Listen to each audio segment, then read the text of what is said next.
আছে iPhone 13 pro max সম্পূর্ণ ডিসপ্লেটি blink screen হয়ে গেছে। এই যে ব্লিঙ্ক স্ক্রিনটা দেখছেন যে এটা আমরা সিগনেচার করে নিয়েছি, সেম এই ডিসপ্লেটা আজকে আমি ঠিক করে দেখাবো। যাদের এরকম ব্লিঙ্ক স্ক্রিন প্রবলেম আছে, আমরা 100% সিওরিটির সাথে এগুলো কাজ করে থাকি। আসুন কিভাবে কাজ করি সেই প্রসেসটা আজকে দেখাবো।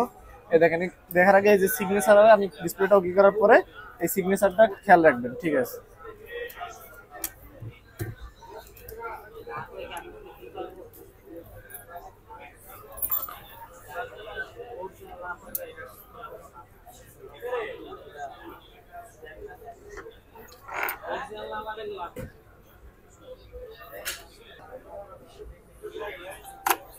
এই যে আমরা যে সিগনেচার করে নিয়েছিলাম, এই ডিসপ্লেটা সম্পূর্ণ ব্লিঙ্ক স্ক্রিন ছিল।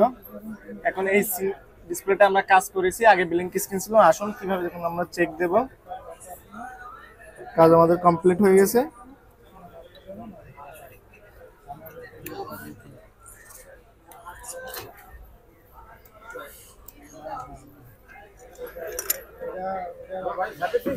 আলহামদুলিল্লাহ ডিসপ্লেটা চলে এসেছে। দেখেন, আগে কিন্তু এটা ব্লিঙ্ক স্ক্রিন করতো।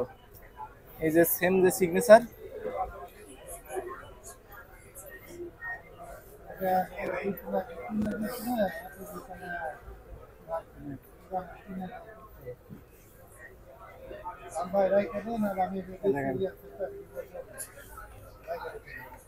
আপনারা যদি আইফোন ডিসপ্লে প্রবলেম নিয়ে আসেন আমাদের সাথে যোগাযোগ করতে পারেন।